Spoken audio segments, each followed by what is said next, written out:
യോഹന്നാൻ്റെ സുവിശേഷം 4-ാം അധ്യായം അതിൻ്റെ 5 മുതൽ 10 വരെയുള്ള വാക്യങ്ങൾ നമുക്ക് വായിക്കാം. അങ്ങനെ അവൻ സുഖാർ എന്നൊരു ശമര്യ പട്ടണത്തിൽ യാക്കോബ് തൻ്റെ പുത്രനായ യോസേഫിന് കൊടുത്ത നിലത്തിനരികെ എത്തി. അവിടെ യാക്കോബിൻ്റെ ഉറവുണ്ടായിരുന്നു. യേശു വഴി നടന്നു, ക്ഷീണിച്ചിട്ട് ഉറവിനരികെ ഇരുന്നു. അപ്പോൾ ഏകദേശം 6-ാം മണി നേരം ആയിരുന്നു.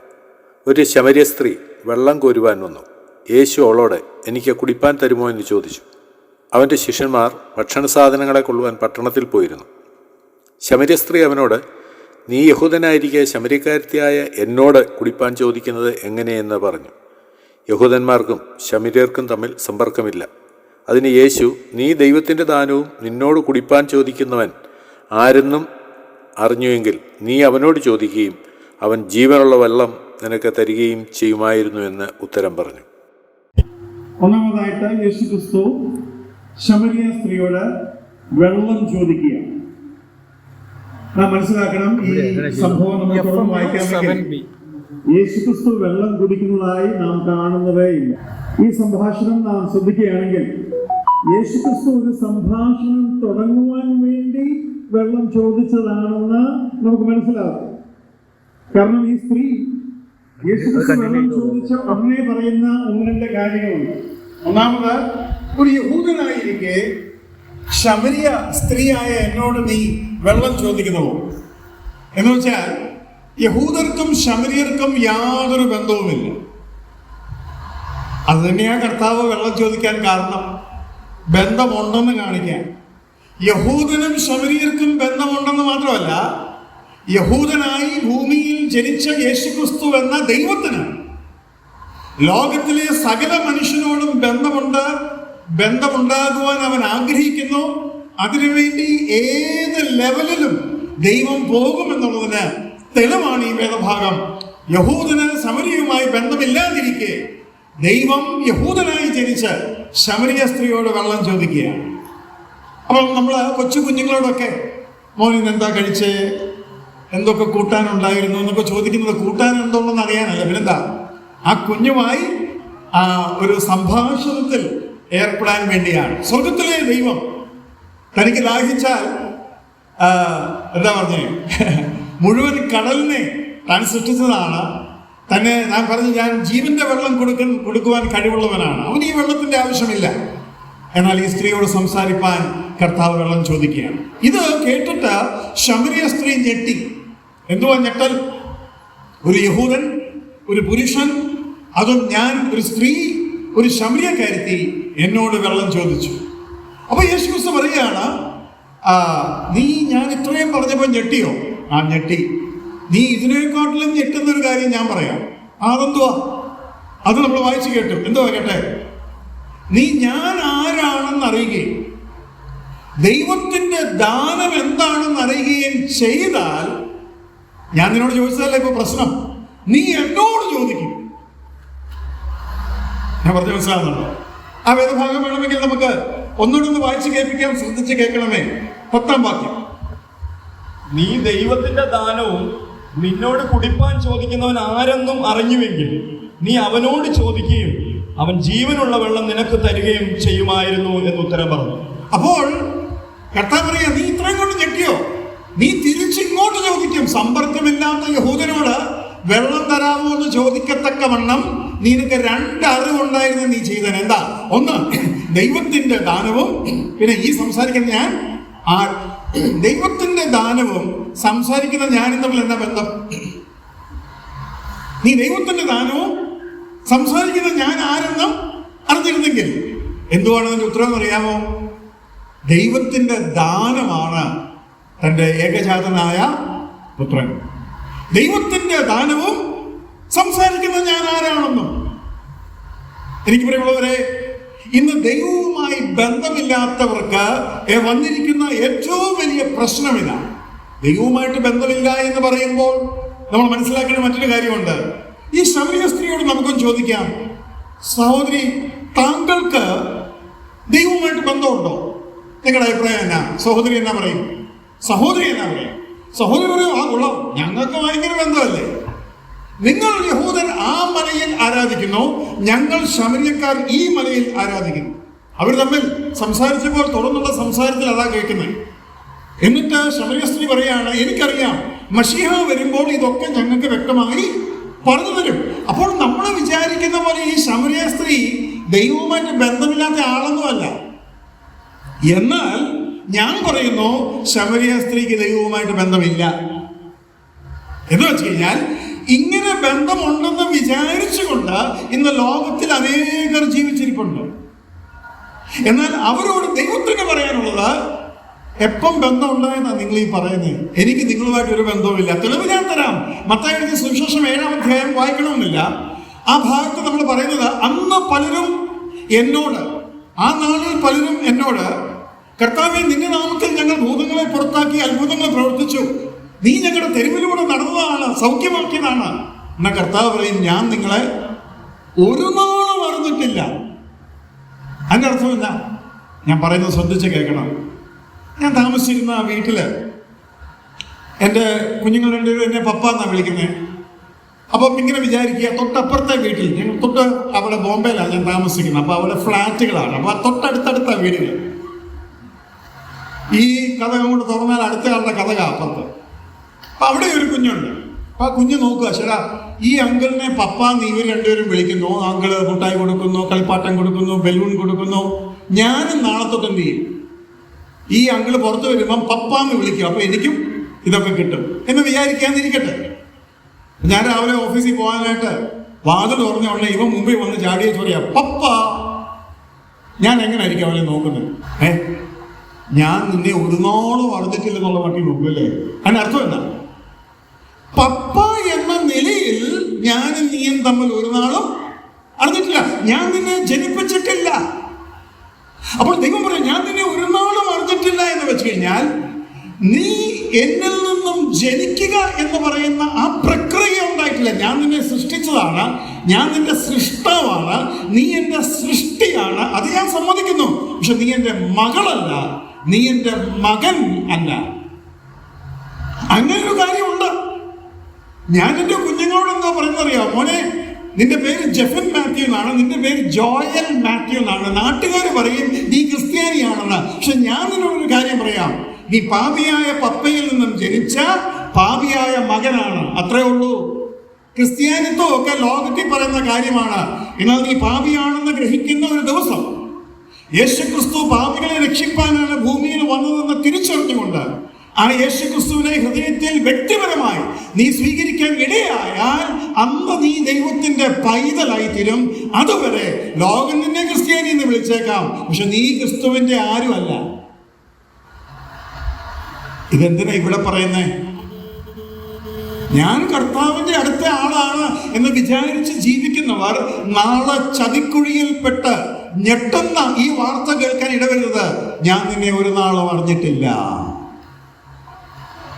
അപ്പോൾ ഈ വചനത്തിൽ എഴുതിയിരിക്കുന്ന ഒരു കാര്യം കൂടെ ഒന്ന് നിങ്ങളെ ശ്രദ്ധയിൽ കൊണ്ടുവരാൻ ആഗ്രഹിക്കുന്നു. യോഹന്നാന്റെ സുവിശേഷം 1-ാം അധ്യായത്തിലേക്ക് വീണ്ടും നമുക്കൊന്ന് വരാം. യോഹന്നാന്റെ സുവിശേഷം 1-ാം അധ്യായം. ആ 1-ാം അധ്യായത്തിൽ അതിൻ്റെ 12-ാം വാക്യം ഒന്ന് വായിക്കാം. 12-ാം വാക്യം. അവനെ കൈക്കൊണ്ട് അവന്റെ നാമത്തിൽ വിശ്വസിക്കുന്ന ഏവർക്കും ദൈവമക്കളാകുവാൻ അവൻ അധികാരം കൊടുത്തു. അവനെ കൈക്കൊണ്ട് അവന്റെ നാമത്തിൽ വിശ്വസിക്കുന്ന ഏവർക്കും ദൈവമക്കൾ ആകുവാൻ അധികാരം കൊടുത്തു. അപ്പോൾ അതുവരെ എന്തല്ല അവര്? അതാ ഞാൻ പറഞ്ഞു വരുന്നത്. ദൈവമക്കളല്ല. അതുവരെ അവർ ദൈവമക്കളല്ല. ഇനി അവിടെ എഴുതിയിരിക്കുന്ന മറ്റൊരു കാര്യമുണ്ട്. അവൻ സ്വന്തമായവരിലേക്ക് വന്നോ, സ്വന്തമായവരോ അവനെ കൈക്കൊണ്ടില്ല. 11-ാം വാക്യം വായിച്ചേ. അവൻ സ്വന്തത്തിലേക്ക് വന്നു, സ്വന്തമായവരോ അവനെ കൈക്കൊണ്ടില്ല. കണ്ടോ? സ്വന്തക്കാരാ, പക്ഷെങ്കിൽ മകനും മകളുമല്ല. സ്വന്തമായവരിലേക്ക് വന്നു, സ്വന്തമായവർ അവനെ കൈക്കൊണ്ടില്ല. കൈക്കൊള്ളുന്നവർ ദൈവമക്കളാകും. സ്വന്തമായവരിലേക്ക് വന്നു, സ്വന്തമായവർ അവനെ കൈക്കൊണ്ടില്ല. എന്നാൽ ആ കൂട്ടത്തിൽ ആരെങ്കിലും കൈക്കൊണ്ടാൽ അവർ ദൈവമക്കളാകും. അപ്പൊ സ്വന്തമായവരും ദൈവമക്കളല്ല. യേശുക്രിസ്തു യഹൂദ ജനത്തിന്റെ ഇടയിലാണ് വന്നത്. അവർ ദൈവമക്കളല്ല. ദൈവമക്കളാകണമെങ്കിൽ യേശുക്രിസ്തുവിനെ രക്ഷിതാവും കർത്താവും, ഏക രക്ഷിതാവും കർത്താവും ഏകനാമവുമായി സ്വീകരിക്കണം. എന്റെ പാപത്തിന് വേണ്ടി ക്രൂശിൽ മരിച്ചു എന്ന് മനസ്സിലാക്കി ഗ്രഹിച്ച് സ്വീകരിക്കണം.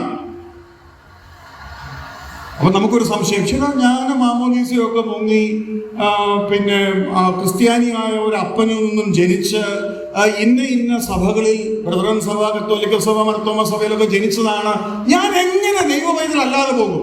ഒരു വാക്യം കൊണ്ട് വായിക്കാം. അപ്പോൾ ഈ പറഞ്ഞ രണ്ട് കാര്യങ്ങൾ നിങ്ങൾക്ക് അറിയാമല്ലോ. 13-ാം വാക്യം ഒന്ന് വായിക്കാം. അവർ രക്തത്തിൽ നിന്നല്ല, കേൾക്കണേ, ജഡത്തിന്റെ ഒരു സെക്കൻഡ്. 12-ാം വാക്യത്തിൽ നമ്മൾ വായിച്ചത്, അവനെ കൈക്കൊണ്ട് അവന്റെ നാമത്തിൽ വിശ്വസിക്കുന്ന ഏവർക്കും ദൈവം മക്കൾ ആകുവാൻ അധികാരം കൊടുത്തു. അവർ ജനിച്ചത് രക്തത്തിൽ നിന്നുമല്ല. ശ്രദ്ധിക്കണേ, ദൈവമക്കൾ ആകുവാൻ അധികാരം കൊടുത്തു. ആ മക്കൾ, ദൈവത്തിന്റെ മക്കൾ, അവർ ജനിച്ചത് രക്തത്തിൽ നിന്നുമല്ല, ജഡത്തിന്റെ ഇഷ്ടത്താലല്ല, പുരുഷന്റെ ഇഷ്ടത്താലുമല്ല, ദൈവത്തിൽ നിന്ന് അത്ര ജനിച്ചത്. ഇപ്പൊ നാളെ കുറച്ചുകൂടെ അപകടം പിടിച്ച പരിപാടിയായി. രക്തത്തിൽ നിന്നുമല്ല. നമ്മൾ ക്രിസ്ത്യാനി ആയത് എങ്ങനെയാ? നമ്മുടെ അപ്പൻ ക്രിസ്ത്യാനി, നമ്മൾ ക്രിസ്ത്യാനി, അത് രക്തത്തിൽ നിന്നുള്ളത്. നമ്മൾ ക്രിസ്ത്യാനിയായത് എങ്ങനെയാ? ജഡത്തിൽ നിന്നും ജനിച്ചു. എന്റെ അപ്പൻ ജഡം, ഞാൻ ജഡം. ജഡത്തിൽ നിന്ന് ജനിച്ച ജഡം. എന്റെ അപ്പനെ പോലെ ഞാനും ഇരിക്കുന്ന കണ്ടാലൊക്കെ അസൽ എന്താ പറയുന്നത്, ഇവിടെ അച്ചായന്മാരെന്നൊക്കെ പറയൂ. അപ്പോൾ രക്തത്തിൽ നിന്നും ഞാൻ ക്രിസ്ത്യാനിയായി, ജഡത്തിൽ നിന്നും ഞാൻ ക്രിസ്ത്യാനിയായി. പിന്നെന്താ എഴുതിക്കുന്നത്? പുരുഷന്റെ ഇഷ്ടത്താലുമല്ല.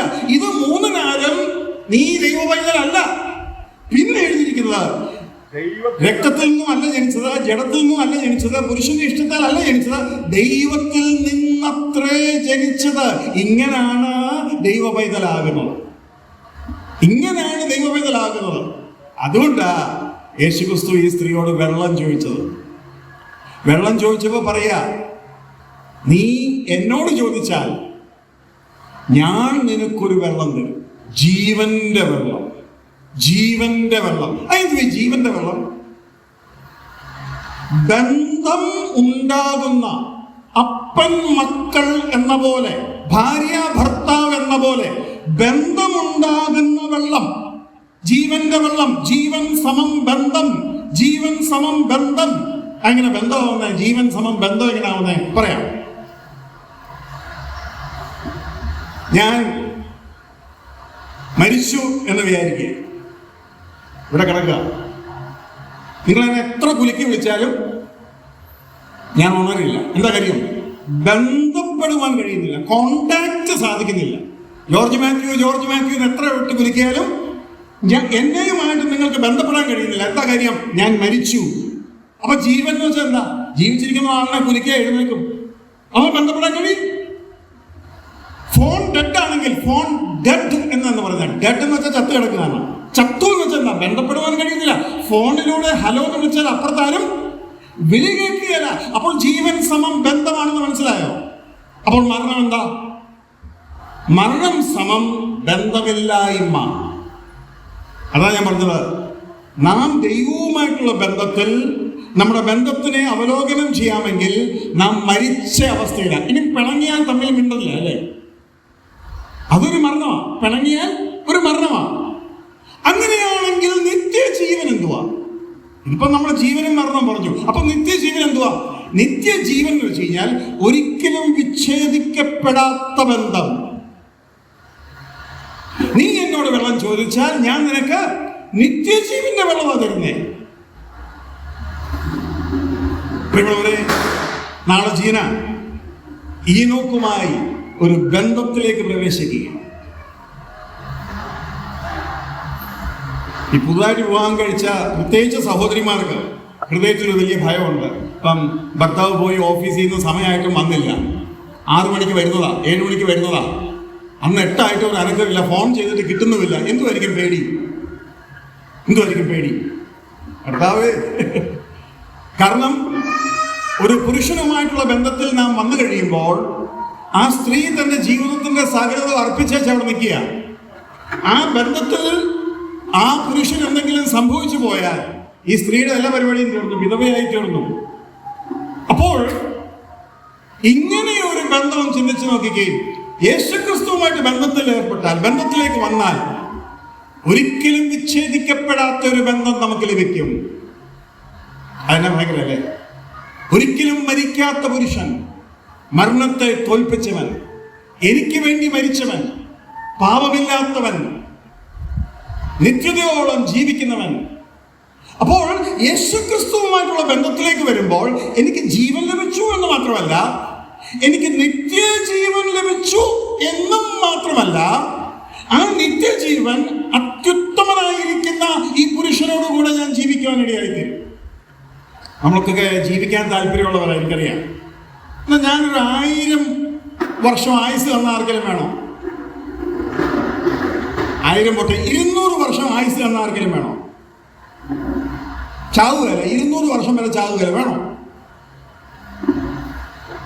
80 മേപ്പോട്ട് പ്രായമുള്ള ഒട്ടുമിക്ക ആൾക്കാരും പറയുന്നൊരു കാര്യമാണ്, എൻ്റെ മോനെ ദൈവം ആയുസ് തരരുത്, എങ്ങനെയും അങ്ങ് പോയാൽ മതി. എന്താ കാര്യം പറയാം. എനിക്ക് ആരോഗ്യം പോയി, എനിക്ക് രുചി പോയി, വിശപ്പ് പോയി, എനിക്ക് രോഗങ്ങളാണ്, അത് ഒരു കാര്യം. രണ്ടാമത് ജീവിത പങ്കാളി പോയി, പിള്ളേരൊക്കെ തിരക്കാണ്, അവർ കാനഡയും അമേരിക്കയും ഒക്കെ പോയി, ഒറ്റയ്ക്ക് ജീവിക്കുക. എന്തിനാ ജീവിക്കുന്നത്?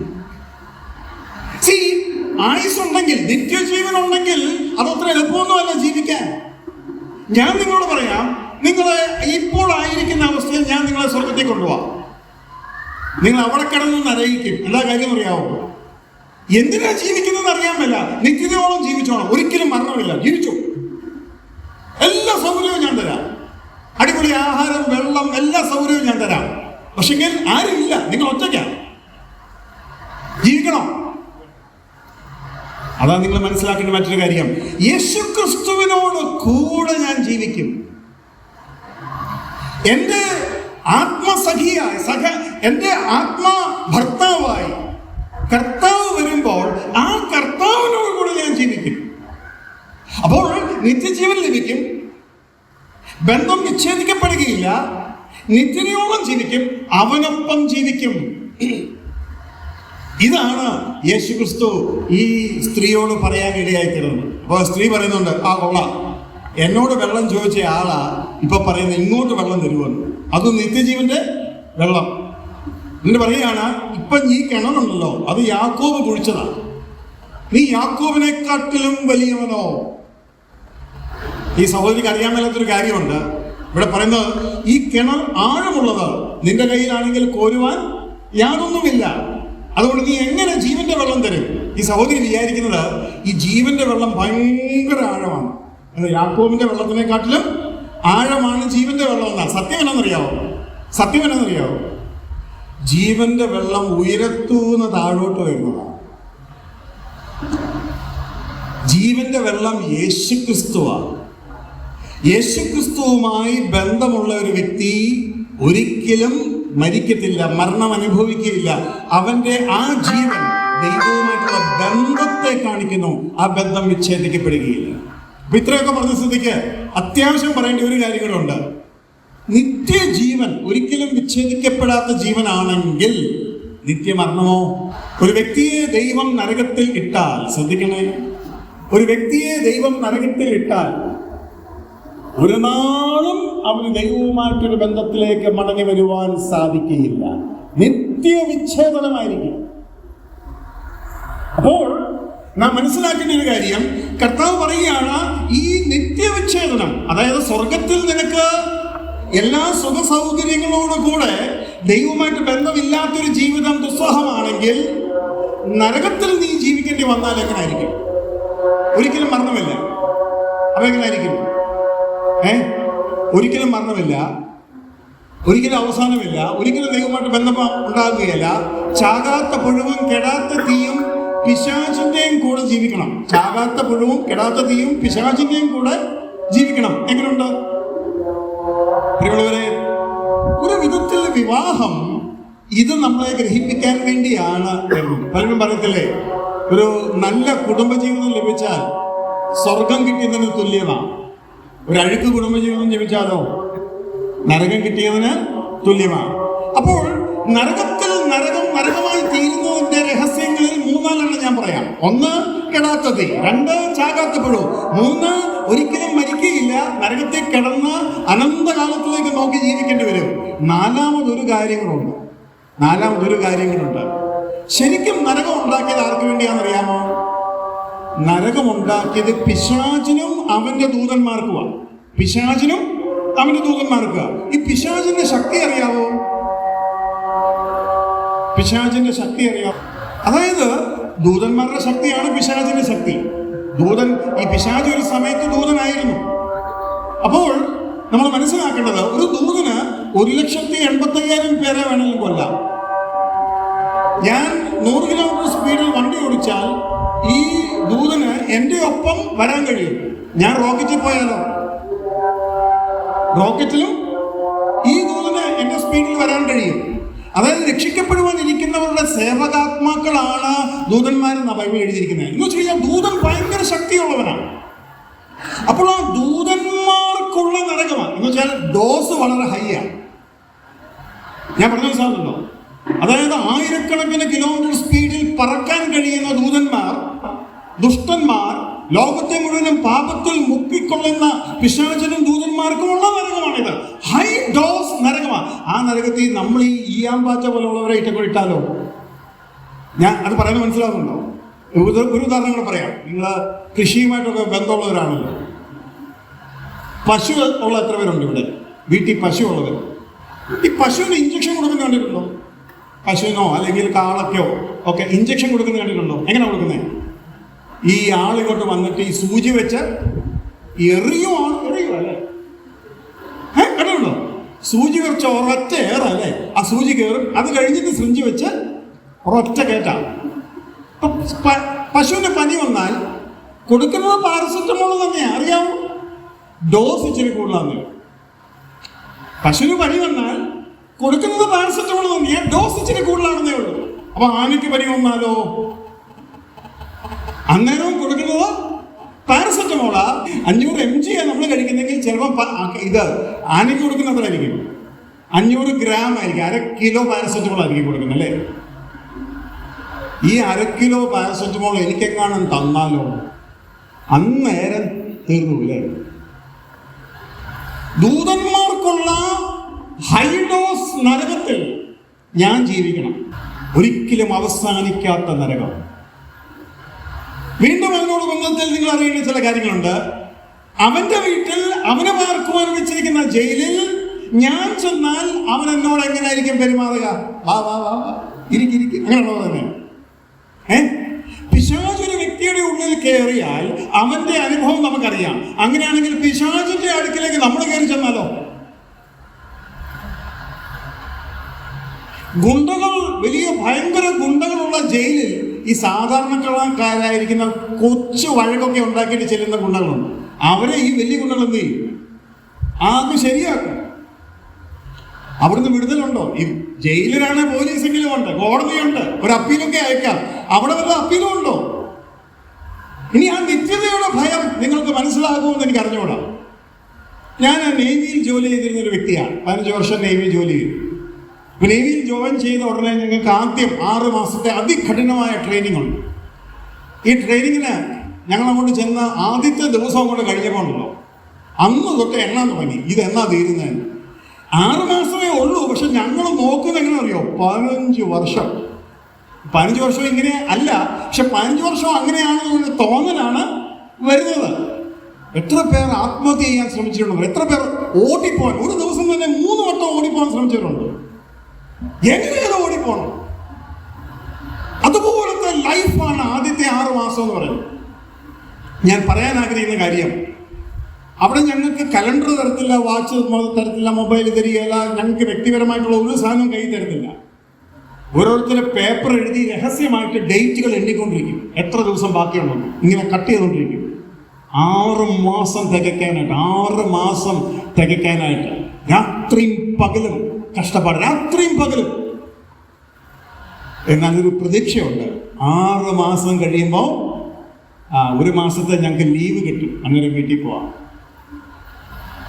നരകത്തിലോട്ട് പോയി കഴിയുമ്പോൾ 6 മാസം, 6 വർഷം, 60 വർഷം, 600 വർഷം, 6000 വർഷം, ചാകാത്ത പുഴുവും കെടാത്ത തീയും, നിത്യനരകവും പല്ലുകടിയും കരച്ചിലും നരകത്തിൻ്റെ സംഭാവനയായിരിക്കും. എന്തിനാണ് ഇന്ന് ഈ രാത്രി ഇത് പറയുന്നതെന്നറിയാമോ? എനിക്ക് പ്രിയമുള്ളവരെ, നാം മനസ്സിലാക്കേണ്ട ഒരു കാര്യം, ഈ കാര്യം ഒന്ന് പറയാൻ കർത്താവിന് എന്ത് വെമ്പൽ കാണും. കാരണം കർത്താവിനെ അത് അറിയത്തുള്ളൂ ഇതിന്റെ ഗൗരവം. കർത്താവ് ഈ സ്ത്രീയോട് സംസാരിക്കുമ്പോൾ കർത്താവിന്റെ ഹൃദയം എന്നാ പറയുന്നത്, മോളെ നീ നരകത്തിലേക്ക് പോയിക്കൊണ്ടിരിക്കുകയാണ്, എങ്ങനെയും അവിടുന്ന് നീ രക്ഷപ്പെടണം. ഇനി ഈ സ്ത്രീ വേറൊരു കാര്യം ചെയ്തിട്ടുണ്ട്. ഈ സ്ത്രീ പറഞ്ഞു, എന്നാ എനിക്ക് ഈ വെള്ളം ഇതാ, എന്തായാലും ആയിപ്പോട്ടെ, ആ വെള്ളം അങ്ങ് കുടിച്ചേക്കാന്ന് വിചാരിച്ചു. ഈ സ്ത്രീക്ക് കാര്യമൊന്നും മുഴുവൻ മനസ്സിലായില്ല, പക്ഷെ വെള്ളം ചോദിച്ചു. അങ്ങനെ യേശു ക്രിസ്തു പറയാ, വെള്ളമൊക്കെ തരാം, ആദ്യം നീ നിന്റെ ഭർത്താവിനെ കൊണ്ടുവരാൻ പറ്റും. അങ്ങനെ ഈ സ്ത്രീ പറയാ, എനിക്ക് ഭർത്താവൊന്നുമില്ല. അപ്പൊ കർത്താവ് പറഞ്ഞു, എനിക്ക് 5 ഭർത്താക്കന്മാരുണ്ടായിരുന്നു, ഇപ്പോൾ ഉള്ളവനോ നിന്റെ ഭർത്താവല്ല. നമ്മൾ ആത്മീയമായി രക്ഷപ്പെടുവാൻ വേണ്ടി പല സഭകൾ മാറി മാറി നോക്കാറുണ്ട്. ആൾക്കാരുടെ വിചാരം സഭ മാറിയാൽ ശരിയാവുക, ലോക മണ്ടത്തരമാണ്. സഭ മാറിയാൽ ശരിയാകുമെന്ന് ബൈബിളിലെങ്ങും എഴുതിയിട്ടില്ല. വചനം അറിയാവുന്ന ആരും സഭ മാറിയാൽ ശരിയാകുമെന്ന് പ്രസംഗിക്കുകയില്ല. യേശു ക്രിസ്തുവിനെ നീ തിരിച്ചറിഞ്ഞ്, നിന്റെ ആവശ്യം തിരിച്ചറിഞ്ഞ്, യേശു ക്രിസ്തുവിനെ വ്യക്തിപരമായി നീ ഹൃദയത്തിൽ സ്വീകരിച്ച് കർത്താവുമായിട്ടൊരു ബന്ധത്തിൽ വന്നാൽ നിന്റെ ദാഹം മാറും. അതേ പ്രിയമുള്ളവരെ, യേശു ക്രിസ്തു പറഞ്ഞു, നീ പറഞ്ഞത് ശരി.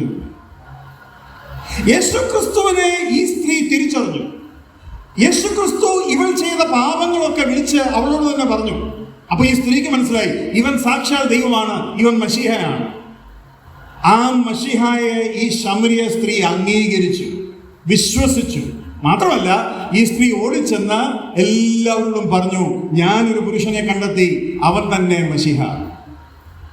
ഞാൻ പറയാൻ ആഗ്രഹിക്കുന്ന കാര്യം, നാളെ ജീന വിവാഹം കഴിക്കാൻ പോവുകയാണ്. നാളെ തൊട്ട് ജീന ഒരു പുരുഷനെ പരിചയപ്പെടും.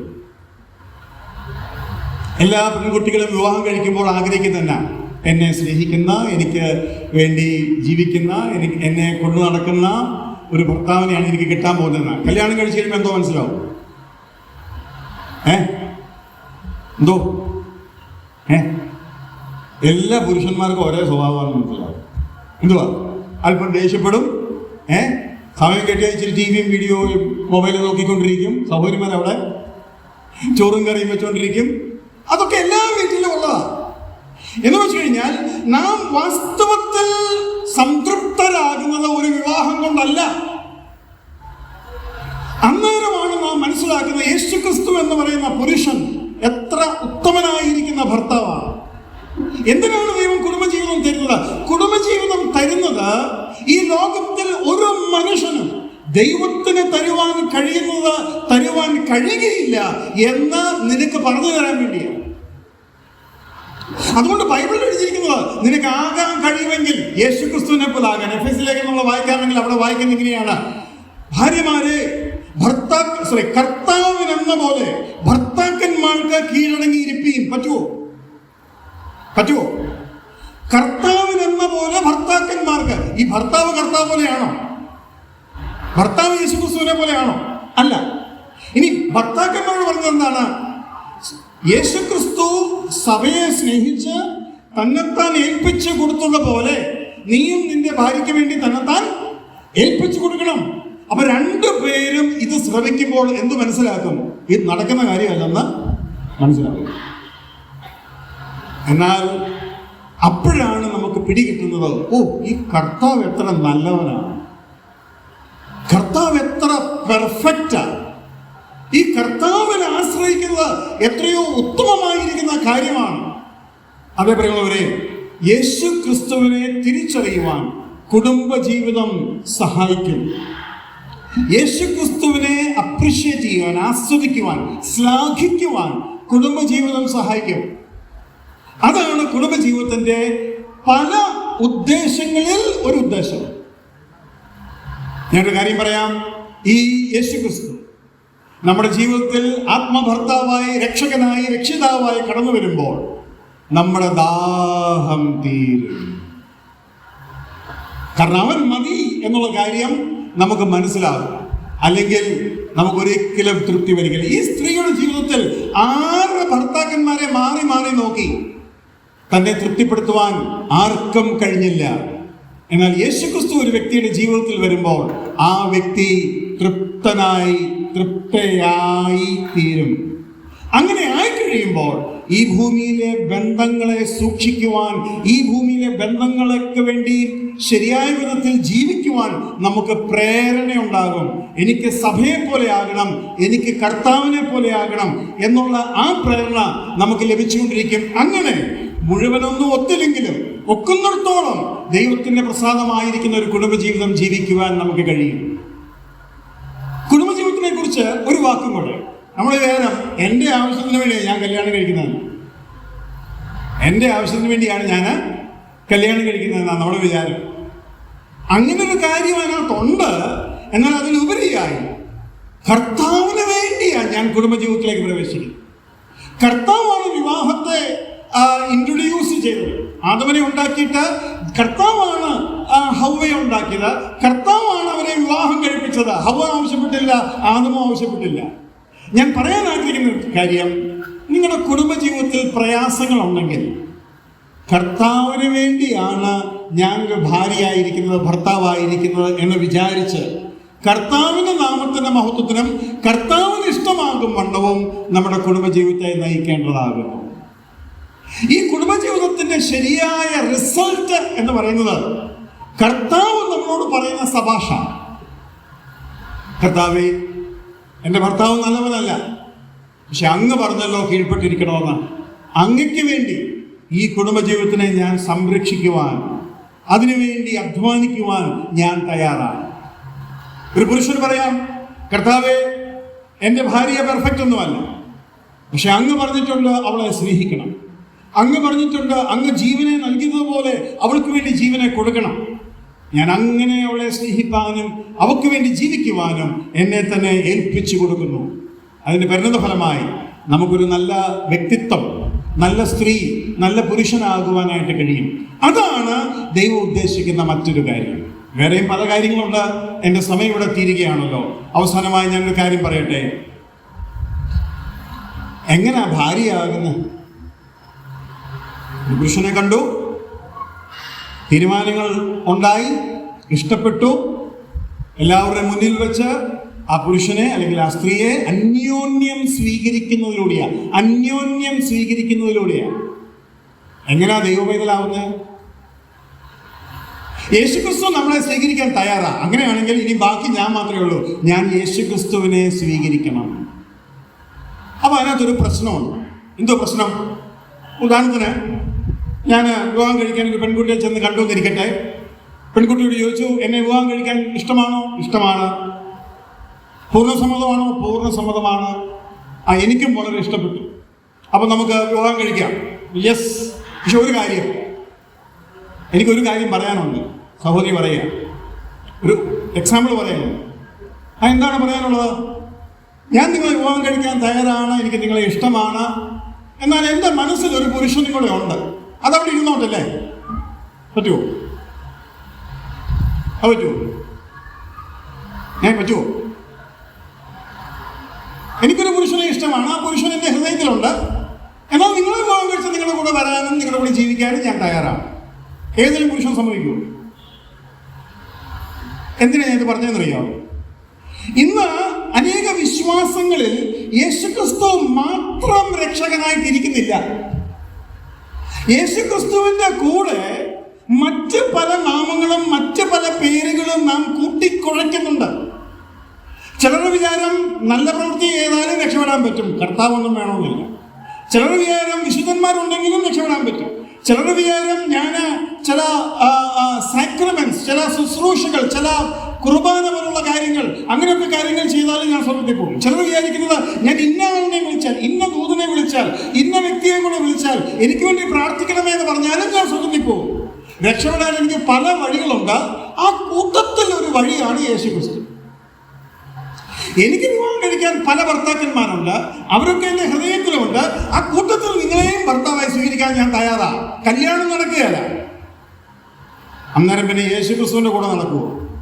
യേശുക്രിസ്തുവിന്റെ വാക്കുകൾ ഞാൻ നിങ്ങളെ പറഞ്ഞു കേൾപ്പിക്കാം. ഞാനാകുന്നു വഴിയും സത്യവും ജീവനും, എന്നിൽ കൂടെ അല്ലാതെ ആരും പിതാവിന്റെ അടുക്കൽ, ആരും ജീവനിലേക്ക് കടക്കുകയില്ല. ഞാനാകുന്നു വഴിയും സത്യവും ജീവനും, എന്നിൽ കൂടെ അല്ലാതെ. അപ്പോസ്തലർ 4:12 ആകാശത്തിന് കീഴിൽ മനുഷ്യരുടെ നാം രക്ഷിക്കപ്പെടുവാൻ നൽകപ്പെട്ട വേറെ ഒരു നാമവുമില്ല, വേറെ ഒരു നാമവുമില്ല, ഒരുത്തനും എന്നെ രക്ഷിക്കില്ല എന്നും കൂടെ ഈ കൂട്ടത്തിൽ നിങ്ങൾ പറയേണ്ടിയിരിക്കുന്നു. ഇതാണ് പ്രശ്നം. നമ്മുടെ ജീവിതത്തിൽ നാം പലതിനെയും കൈ വെച്ചോണ്ട് യേശുക്രിസ്തുവിനെയും സ്വീകരിച്ച് നടക്കുക. യേശുക്രിസ്തു നമ്മുടെ ഹൃദയത്തിലൊന്നും വരികയല്ല, കാരണം ഇത് പലതുണ്ട് കയ്യിൽ. ഞാനൊരു നേവിക്കാരനാണെന്ന് പറഞ്ഞല്ലോ. 15 വർഷം വളരെ വിശ്വസ്തയോടു കൂടെ നേവിയിൽ ജോലി ചെയ്തു. പിന്നെ ഇടയ്ക്കിടയ്ക്കൊക്കെ വേറെ രാജ്യങ്ങൾക്ക് വേണ്ടി ഞാൻ ജോലി ചെയ്യുമായിരുന്നു. പറ്റുമോ? വേറെ ഏതെങ്കിലും രാജ്യം, പാകിസ്ഥാനൊന്നും വേണ്ട, വേറെ ഏതെങ്കിലും രാജ്യത്തിന് വേണ്ടി ഞാൻ 1 മിനിറ്റ് ജോലി ചെയ്താൽ എന്നെ അന്നേരം റെഡ് ഫോർട്ടിൽ കൊണ്ടുപോകും. ഡൽഹിയിലെ ഒരു ഫോർട്ടാണ് റെഡ് ഫോർട്ടിൽ കൊണ്ടുപോയി എന്നെ ശിക്ഷിക്കുമെന്ന് മാത്രമല്ല, ഞങ്ങൾ അനേക രഹസ്യങ്ങൾ അറിയുന്ന ആൾക്കാരാണ്. നേവിയുടെ പല രഹസ്യങ്ങൾ ഞങ്ങൾക്കറിയാം. ഞങ്ങളുടെ ബ്രെയിൻ വാഷ് ചെയ്ത് കളയും. തിരിച്ച് വീട്ടിൽ വരാനുള്ള വഴി പോലും പറഞ്ഞു പോകും. അത്രയ്ക്ക് വലിയ കുറ്റമാണ് മറ്റേതെങ്കിലും രാജ്യത്തെ ഒരു നേവിക്കാരനായിരിക്കുമ്പോൾ ഞാൻ സേവിച്ചിട്ടുണ്ടെങ്കിൽ. എന്താ പറഞ്ഞതിന്റെ അർത്ഥം? യേശുക്രിസ്തു പറയാണ്, ഞാൻ എന്റെ മഹത്വം മറ്റാർക്കും വിട്ടുകൊടുക്കുകയില്ല, ഞാനല്ലാതെ വേറൊരു ദൈവമില്ല. ആകാശത്തിന് കീഴിൽ ഭൂമിയിനടിയിൽ വെള്ളത്തിലെങ്കിലും യാതൊന്നിന്റെയും വിഗ്രഹമോ പ്രതിമയോ ഉണ്ടാക്കരുത്, അവയെ സേവിക്കരുത്. യാതൊന്നിനെയും സേവിക്കാൻ പറ്റിയല്ല, ഒരു പേരും എടുക്കാൻ പറ്റത്തില്ല, യേശുക്രിസ്തു മാത്രം. അതുകൊണ്ട് എന്നെ വിവാഹം കഴിക്കുന്ന പെൺകുട്ടിക്ക് എന്റെ പേരങ്ങൾ കൊടുക്കും. ഞാനും അവളും മാത്രം. ഇത് മനസ്സിലാക്കാതെ യേശുക്രിസ്തുവിന്റെ മകനാണെന്ന് വിചാരിച്ചുകൊണ്ട് പലതിനെയും ആശ്രയിക്കുന്ന നമുക്ക് ഒരിക്കലും ആ സൗഭാഗ്യം ഉണ്ടാവുകയില്ല. ഞാൻ ഇവിടെ വെച്ച് നിർത്താൻ ആഗ്രഹിക്കുകയാണ്. എന്തൊക്കെ നമുക്ക് മനസ്സിലായി? 1, ദൈവവുമായിട്ട് ബന്ധമുണ്ട് എന്ന് വിചാരിച്ചിരിക്കുമ്പോൾ തന്നെ ദൈവവുമായി ബന്ധമില്ലാതെ ഇരിക്കുവാനുള്ള സാധ്യത. 2, ദൈവം എല്ലാ മനുഷ്യരുമായി ബന്ധത്തിൽ പ്രവേശിക്കുവാൻ, മകൻ മകൾ എന്നുള്ള, അപ്പൻ അമ്മ എന്നുള്ള, അപ്പൻ മക്കൾ എന്നുള്ള ബന്ധത്തിലേക്ക് പ്രവേശിക്കുവാൻ ദൈവം തയ്യാറാണ്, ദൈവം ഒരുക്കമാണ്. അതിനുവേണ്ടിയാണ് യേശുക്രിസ്തു ക്രൂശിൽ തന്റെ രക്തം ചൊരിഞ്ഞ് ജീവനെ കൊടുത്തത്. 4-ാമതായി നാം മനസ്സിലാക്കേണ്ട കാര്യം, ഈ ലോകത്തിൽ യേശുക്രിസ്തുവിന്റെ കൂടെ ജീവിക്കുക എന്ന് പറയുന്നത് പോലെ മറ്റൊരു സൗഭാഗ്യമായ ഒരു കാര്യമില്ല. അതിനെ പ്രതിനിധീകരിക്കുന്ന, അതിനെ റിഫ്ലക്ട് ചെയ്യുന്ന, അതിനെ പ്രതിനിധീകരിക്കുന്ന ഒന്നാണ് വാസ്തവത്തിൽ കുടുംബജീവിതം. പിന്നെ നമ്മൾ പഠിച്ചത് സ്വർഗം എന്താണ്, നരകം എന്താണ്, നിത്യജീവൻ എന്താണ്, നിത്യമരണം എന്താണ്. ഇതൊക്കെ മനസ്സിലാക്കിയതിനു ശേഷം അവസാനമായി നാം വന്നെത്തിച്ചേർന്നത് യേശുക്രിസ്തുവിനെ പാപത്തിന്റെ ക്ഷമയ്ക്കായി സ്വീകരിച്ചാൽ പോരാ, പാപക്ഷമയ്ക്കായുള്ള ഏകരക്ഷകൻ എന്ന നിലയിൽ സ്വീകരിക്കേണ്ടത് ആവശ്യമാണ്. അത് ഏതൊരു സാധാരണ പുരുഷനും ആവശ്യപ്പെടുന്നതാണ്, ഏതൊരു സാധാരണ ഗവൺമെന്റും ആവശ്യപ്പെടുന്നതാണ്. ഒരു പുരുഷനും ഭാര്യയുടെ ഉള്ളിൽ മറ്റൊരു പുരുഷനുണ്ടെങ്കിൽ സ്വീകരിക്കാത്തതുപോലെയാണ് ക്രിസ്തുവും. ഏതൊരു ഗവൺമെന്റും വിശ്വസ്തമായി ഗവൺമെന്റിനെ മാത്രം സേവിക്കാതെ മറ്റേതെങ്കിലും ഗവൺമെന്റിനെ സ്വീകരിക്കുന്നുവെങ്കിൽ അതും സഹിക്കുകയില്ല. അപ്പോൾ അത് ഏറ്റവും സ്വാഭാവികമായിരിക്കുന്ന ഒരു കാര്യമാണ്. ഞാൻ അവസാനം ഇങ്ങനെ പറഞ്ഞു, യേശുക്രിസ്തു നിന്നെ സ്വീകരിക്കുമ്പോൾ ഞാൻ മാത്രം എന്നുള്ള കാര്യം എംഫസൈസ് ചെയ്ത് ഊന്നി പറയുന്നു. അത് നമ്മൾ മനസ്സിലാക്കണം. എന്നെ നിങ്ങൾ വളരെ നന്നായി ശ്രദ്ധിച്ചു. എന്നെ അല്ല നിങ്ങൾ ശ്രദ്ധിച്ചത്. എനിക്ക് പറയാനുള്ളതല്ല ഞാൻ പറഞ്ഞത്, കർത്താവിന് പറയാനുള്ളത് ഞാൻ പറയുകയായിരുന്നു. എന്തായിരിക്കും കർത്താവ് ഇപ്പോൾ നിങ്ങളിൽ നിന്നും പ്രതീക്ഷിക്കുന്നത്? ബൈബിൾ അങ്ങനെ വാക്യമുണ്ട്, നിങ്ങളല്ല സംസാരിക്കുന്നത്, ഞാൻ അത്രേ, പിതാവിൻ്റെ ആത്മാവത്രേ നിങ്ങളിലൂടെ സംസാരിക്കുന്നത് എന്ന് ബൈബിൾ പഠിപ്പിക്കുന്നുണ്ട്. എന്തായിരിക്കും ദൈവം ഇത് പറഞ്ഞതിന് ശേഷം പ്രതീക്ഷിക്കുന്നത്? എന്തായിരിക്കും ശമരിയ സ്ത്രീയിൽ നിന്നും പ്രതീക്ഷിക്കുന്നത്? ഞാൻ ആരാണെന്നും ദൈവത്തിന്റെ ദാനം എന്താണെന്നും അറിഞ്ഞിരുന്നെങ്കിൽ നീ എന്നോട് വെള്ളം ചോദിക്കുമായിരുന്നു, ഞാൻ നിനക്ക് ജീവന്റെ വെള്ളം തരുമായിരുന്നു. അങ്ങനെയാണെങ്കിൽ നമ്മളിൽ നിന്നും ദൈവം പ്രതീക്ഷിക്കുന്നത് എന്താണ്? കർത്താവേ, എനിക്ക് ഇന്നാ പിടികിട്ടിയത്, കൂട്ടത്തിൽ നിന്റെ പേര് വിളിച്ചാൽ പോരാ, നീ മാത്രം രക്ഷകൻ എന്ന് മനസ്സിലാക്കി എൻ്റെ പാപത്തിൻ്റെ ക്ഷമയ്ക്കായി നീ ക്രൂശിൽ മരിച്ചു, അടക്കപ്പെട്ടു, 3-ാം ദിവസം ഉയർത്തെഴുന്നേറ്റു എന്ന് മനസ്സിലാക്കി. കർത്താവേ, രക്ഷിക്കണേ, എൻ്റെ ഹൃദയത്തിൽ വരണമേ, ഞാൻ അങ്ങേ ഇന്ന് എൻ്റെ ഹൃദയത്തിൽ എൻ്റെ ഏക രക്ഷിതാവായി സ്വീകരിക്കുന്നു എന്ന് പറയണമെന്ന് എനിക്ക് മനസ്സിലായി. അതുകൊണ്ട് ഞാൻ അങ്ങയെ എൻ്റെ കർത്താവായി സ്വീകരിക്കുന്നു. എൻ്റെ പാപം എന്നോട് ക്ഷമിക്കണമേ, എന്നെ നരകത്തിലേക്ക് വിടല്ലേ, അങ്ങയോടൊപ്പം നിത്യത ജീവിക്കുവാൻ അങ്ങനെ സഹായിക്കണം. അതാണ് കർത്താവ് കേൾക്കാൻ ആഗ്രഹിക്കുന്നത്. ഇത്രയും നിങ്ങളുടെ ഹൃദയത്തിൽ നിന്നും പറഞ്ഞാൽ നിങ്ങൾ ഇന്ന് ദൈവ പൈതലായി തീരും.